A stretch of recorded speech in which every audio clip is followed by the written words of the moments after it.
Hey guys, welcome back to the Homestead Homeschool. I'm here in my garden harvesting a few things this morning. We're going to can some green beans today, and I'm going ahead and getting some tomatoes off. I'm freezing all of my tomatoes and saving them for a later date to can those. But I just thought I would take y'all for a walk through the garden and let y'all come along with me harvesting a few tomatoes. I'll show y'all the green beans that I got just a few minutes ago. So I've already canned one batch. I just got these, picked some strawberries as well. And I'm gonna go ahead and get a few tomatoes. I've got a lot of tomatoes sitting out on my counter that I need to get stuck in the freezer. So what I'm doing basically is just cutting the core out of those and then scoring the bottom and putting those in the freezer to save for a later date so I can do all my canning of my tomatoes at one time. We will do a walk through the garden here shortly, but I wanted to just show y'all the tomatoes. I did not stake these up well enough. We did like the Florida weave and it worked well for a while until the weight of it started bringing it down. But this year I didn't have enough T-post to do what I really wanted to do. So as you can see, the middle of these have fallen and a lot of the tomatoes are sitting on the ground. So I'm trying to go ahead and harvest those kind of early. There's a huge, humongous one here. Let's see if you can see how big that thing is. That is huge. But I'm cutting them off before slugs and anything get them.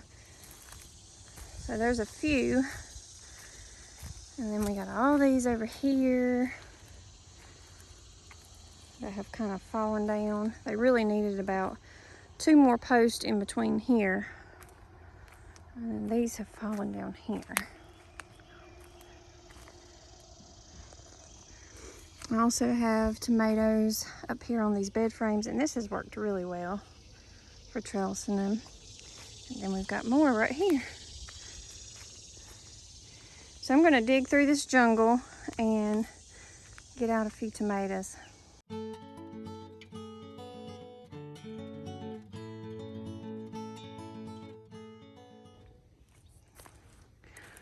So I'm picking any that are starting to blush or about ripe.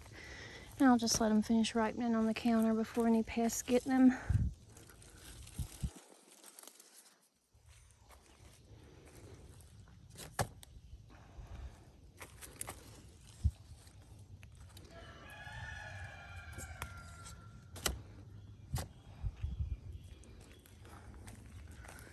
Got some right in here.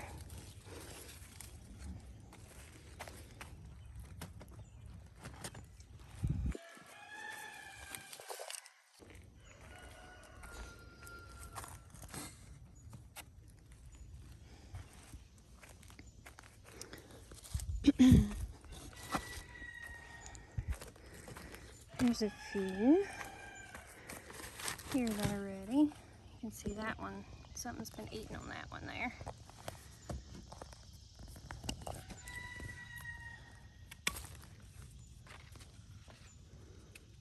These will ripen a little more inside before I freeze them.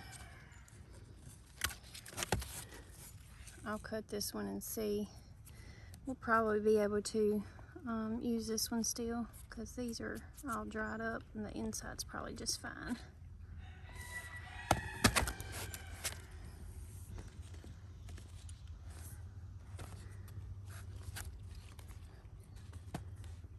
If we grow heirloom tomatoes, you're probably aware this is called cat facing on the bottom. Actually, let's see if I can find a better example of it. This one right here is one that's really got a lot of cat facing on the bottom of it. That is when 2 blossoms, if you have blossoms like this, it's when 2 of them join together. And so it's basically multiple tomatoes that are growing together. That tomato is still good, even though it's got those spots like this. That's cat facing on the bottom of that. That tomato is still good. It's just where multiple blossoms were fused together and tomato formed all together. Multiple blossoms. And that's called cat facing, and that happens a lot with heirloom tomatoes. And sometimes it can make the tomato go bad if it's got a lot of cat facing on the bottom of it. It can cause the tomato to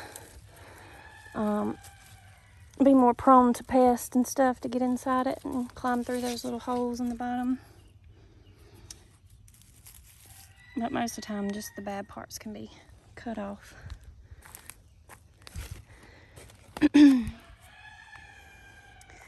This one right here looks like it is, oh, well, it just come off in my hand.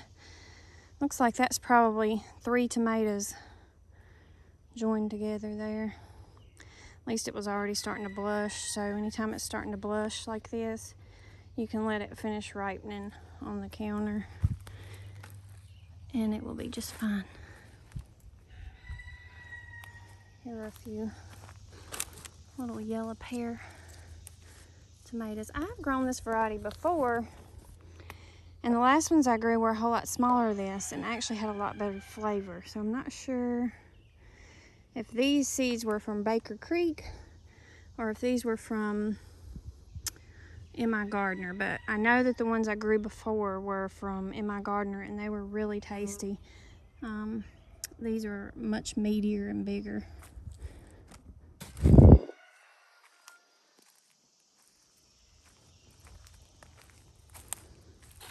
There's a few down here.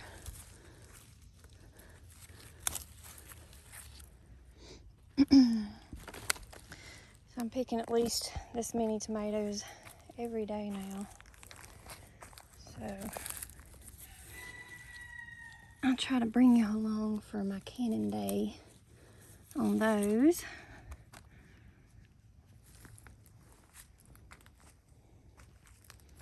I think that's it for over here. And then right up here,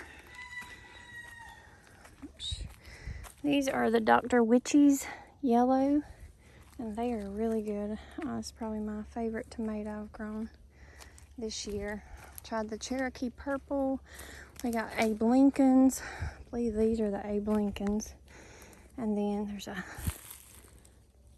beetle there on that one. I think these are the Abe Lincolns. And I got Cherokee purple, the Dr. Witchy's, the yellow pear, and I think we planted some Amish paste. So those were my varieties this year that I planted. And I really probably shouldn't be stacking these on top of each other, but they're just going to be in this basket very briefly. I'll go set them out on my counter. I wouldn't want to store them this way for any length of time. There's a few more. I think these are the Amish paste.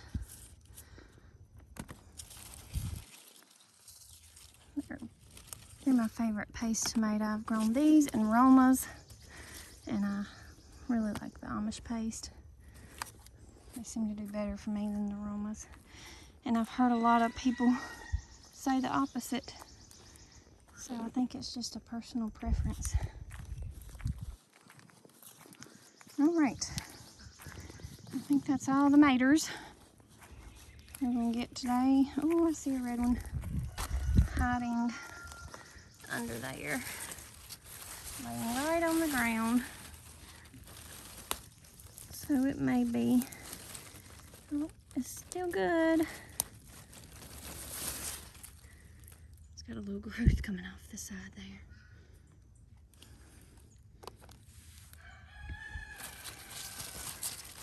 We'll save that one there for tomorrow.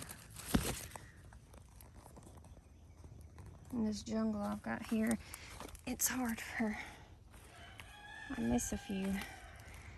Here's another one. That one will be, oh, I see one that's pretty red. Oh, go ahead and grab that one. That one looks like it might be fully ripe. Let's see here. Oh, there we go.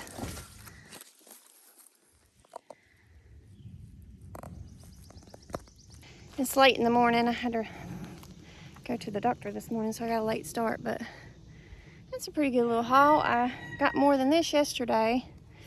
We went on a camping trip and came back, and I love going away for a few days and coming back to the garden. It's always just so exciting to see how much has changed. But it's getting warm out here now.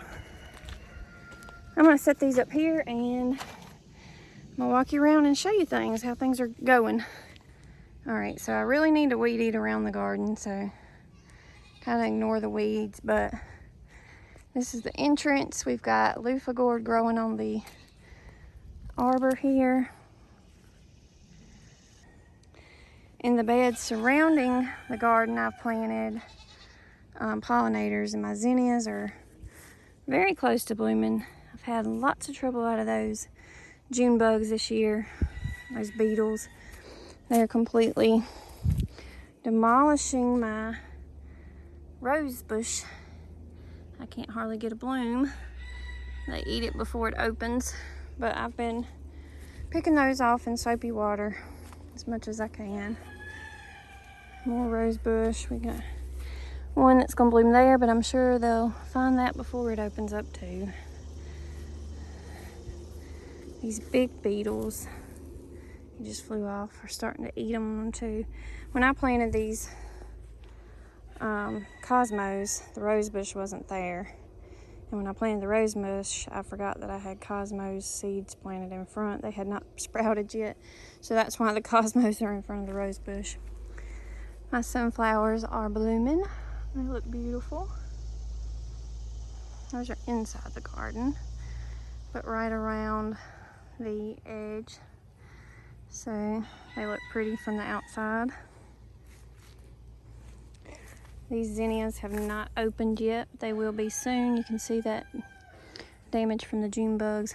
I'm not sure what flower this is, but this is some kind of flower seed that I put in the ground. I don't know. These cosmos look really pretty. I had a pack of orange, yellow, and red in one pack, and I think the orange was the dominant one in the pack because most of mine ended up orange. Here's a little candy stripe zinnia that just bloomed, so those will start getting bigger as the plant gets older, but that's the first bloom on the plant this year. More cosmos, more zinnias that haven't opened, and then whatever that one is, we'll see soon. Here's some of the yellow cosmos. Ain't that pretty? I love them. I love how wispy and just beautiful they are. And more zinnias and more cosmos around here. And here we got zinnias comfrey that was transplanted earlier this year. And more zinnias. I planted a mix of some wildflowers that are starting to pop up there. So it'll be interesting to see what they turn out like. I planted some yarrow over here that I transplanted from elsewhere in the yard. So hopefully that will just spread in this area. And that comes back every year. That's good for a lot of medicinal uses. If you're not familiar with it, just look up yarrow and you'll see a variety of different things that it's good for. But we're gonna go here in the garden. The loofah gourd has just started to bloom. This side really took off, and it's all the way over to the other side now. And the other side's just starting to get to the top of the trellis. When I came, we were gone for away from home for 2 days over the weekend, and when I came home, this was all hanging down. It had grown so much while we were gone. I had to try to get it back up in the trellis, but I love to see how much things change while we're away. Right when you come in the garden here, we've got watermelon that is starting to overtake the pathway, and I just love how wild it's getting. So pretty. This is my favorite time in the garden. Let me show you this teeny tiny little baby. And then we've got a bigger one over here. It's looking mighty fine. Good size one right there. It's my first time ever growing watermelon. These are crimson red, and I picked starts up from the farmer's market this year for these. Oh, there's another baby. I just noticed, little baby. These are the sunflowers. I'll show you one of those up close. See how pretty.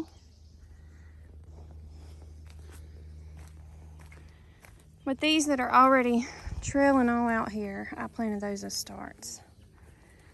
And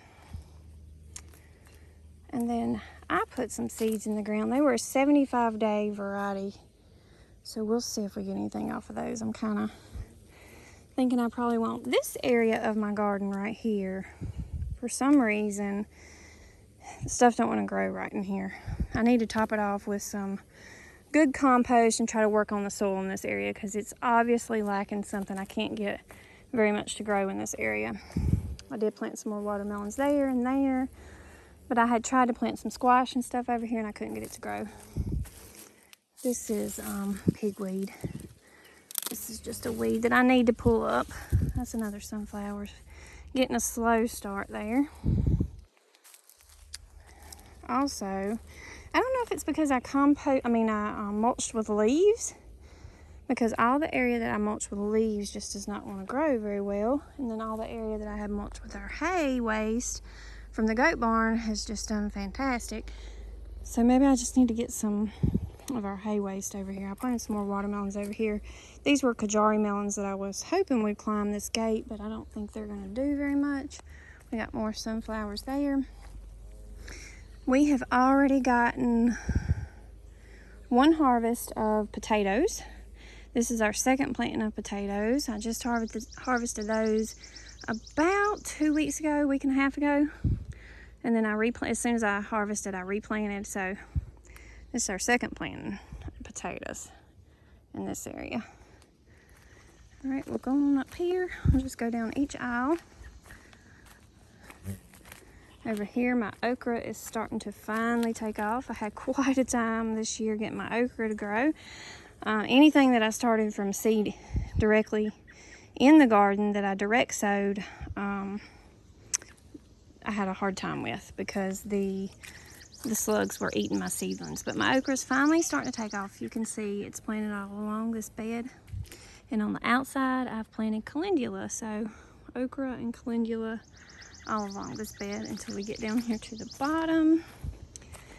One of my okra plants didn't make it, so I stuck a bean plant in here. This is just a Blue Lake bush bean. This is the red okra. See, the stems on this is red. I've planted some Kentucky winter pole beans to climb up this fence area here. And then we've got some calendula here. It's bloomed a little bit. And some more beans. Now, over here in this bed, we've got some nasturtium that's still hanging on, eggplant that did not do great. I've filled in with some more Blue Lake bush beans. These Blue Lake bush beans I've been picking off of already. They were planted a little earlier. I try to stagger my plantings of beans all throughout the summer season. They don't take very long to produce, and we eat lots of green beans, so that's something we like to have a lot of. This is my strawberry patch. We started with 6 plants this year, and I don't even know how many we're up to, but I've gotten lots of runners off these, but I've started my own plants. You can see my pots over there. That's what I'm doing with those. And I have moved them over into these little planters that I got from the Dollar Tree. So my thought on this is the strawberries can kind of hang over once these plants mature and start producing, and I will have clean strawberries that won't have to be cleaned off, won't have dirt all over them. So I would like to really get some green stalk towers to grow strawberries in, but that's just not in the budget right now, so these came from the Dollar Tree. And these are some that, these were all runners off of those 6 main plants over there. Those were runners, and actually this runner started producing its own runner that I've got in this pot. This is my asparagus bed, and I stuck an eggplant in. We started asparagus from seed this year, so all this wispy stuff is all asparagus. And this will be an asparagus bed. This takes about 3 years after you start seeds to be able to harvest any. So we won't be able to harvest anything off of this for a couple more years. This is lettuce right here, this red looking plant. This is called Merlot lettuce. And that was a free seed that I got this year from Baker Creek in my seed order. So I tried that out here in the planters as well. This is my favorite part of the garden. My trellises, I absolutely love them. They look so beautiful. This first one here is Kentucky Wonder pole beans. And that basket that I showed you here at the beginning of this video was all harvested off of this. I see some more that need picking. But I absolutely just love these trellises. They look so whimsical and beautiful. And just add a lot of interest to the garden. So this is a ground cherry plant. I planted way too many ground cherries. It's my first year growing those, and I have them all over my garden. Those are those strawberries.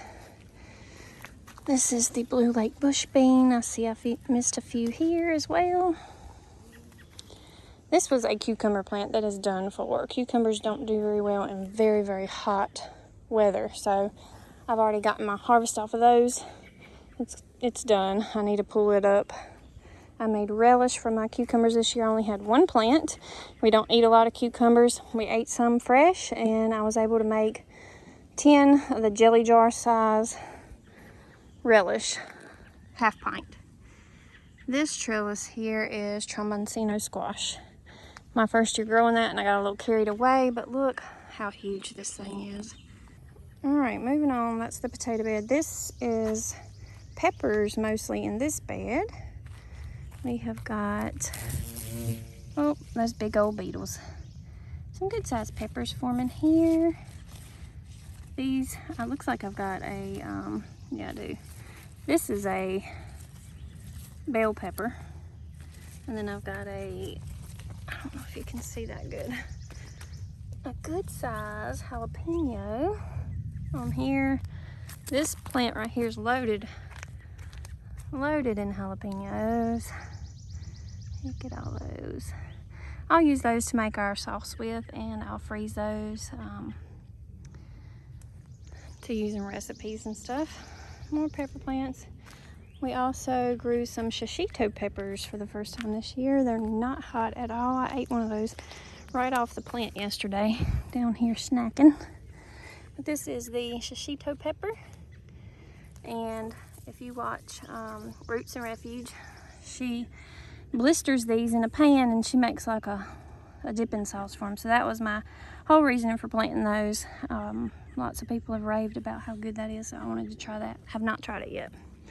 This is a zinnia celery. First time I've ever grown celery. 3 little plants of that. More peppers. This is the Jimmy Nordello pepper. This, I believe, is another one of those squash plants. Zucchini rampicante. I just went way overboard with that. We're gonna have so much zucchini. I wish I had planted more of those trellises. I have 4 trellises. I wish I had done more in beans and not so much zucchini, because I'm just like drowning in zucchini right now. We got more shishito peppers, a little dahlia plant down here. This is my iron bed frame, this old antique bed frame that we saved out of a barn and made use of, an old barn from our neighbor. That's all tomato plants. More peppers. We got a few little babies coming on. I believe this is pumpkin or squash, I'm not sure. More okra over here on this bed. More peppers. Pepper there, ground cherries, more tomatoes. Look at all these shishito peppers. These are very prolific. Look at all them. That's a lot of peppers on one plant. So just know, if you plant a shishito pepper plant, they are very prolific. They're good, mild tasting pepper. These are yellow squash. Picked a few off of those yesterday. I've already had to pull up one of those that was done for. This one looks like it's done too. These were cucumbers, they're done. They need to be pulled up. More peppers. This is a borage plant. It has just fell over, but that's borage. The borage flowers, they say those taste just like cucumbers. Haven't tried them. It can be used for medicinal purposes as well. This is rosemary. I love the smell of rosemary. I'll just come through the garden and rub on that plant and smell my hands. It smells so good. More ground cherries. Look how much these ground cherries are just overtaking this pathway. I've already pulled up some zucchini that was in this bed. I've got some here that need to be picked. Some of the zucchini's already done. This one's starting to die back. You can see squash bugs are just taking it over. But I got a few more on here that I'm gonna let ripen and get ready for picking. Here's another one. Before I pull these up, I usually wait until they look pretty much dead before I pull them up. About like that cucumber plant there. But there we go. I got some Chinese noodle beans growing on this trellis that have not produced yet, and more of those zucchini rampicante. This one's quite large. I mean, this is a good size zucchini here, so you can see how big that is. And you can eat those just like the regular zucchini. But they can also, you can let them harden up. The skins of these will harden up, and that's actually what I'm doing with this huge one here. I'm letting the skin on this one harden, and they can be used like a winter squash. So I'm gonna let this one get as big as it will get and just let it hang on the vine until I'm ready to pick it. I'm curious to see how big it's gonna get.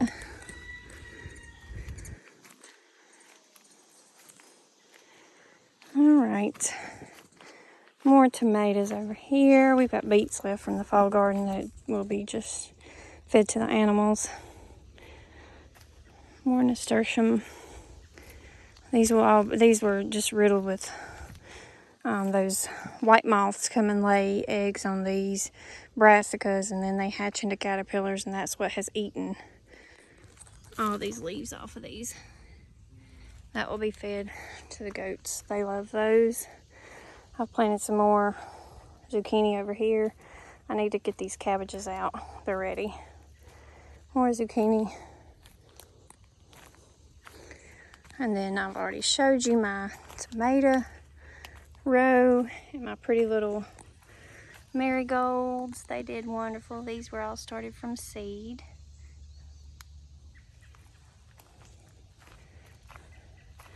I have those planted all along my tomato bed.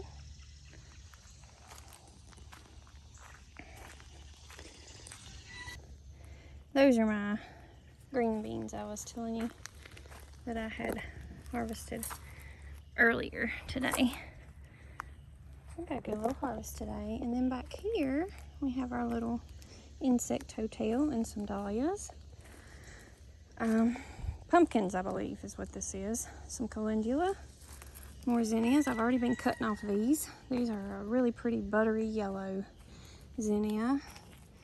These were some seeds that I had saved from last year. This is horseradish, calendula. This horseradish will spread. I probably really need to find another home for it because I don't want it to overtake this bed. There's one little tomato plant that I stuck there. And then right back here in the back of the garden, this is all mint. My mint bed has gone wild. I have 3 varieties of mint in here. We have peppermint, spearmint, and lemon balm. They're all in the mint family, and they're all very invasive, so they need to be planted in an area that you don't want them drowning out other plants. So I do believe that this is going to wrap up our garden tour. Thank y'all for joining me today. I hope y'all will come back, and I'll see y'all on the next video.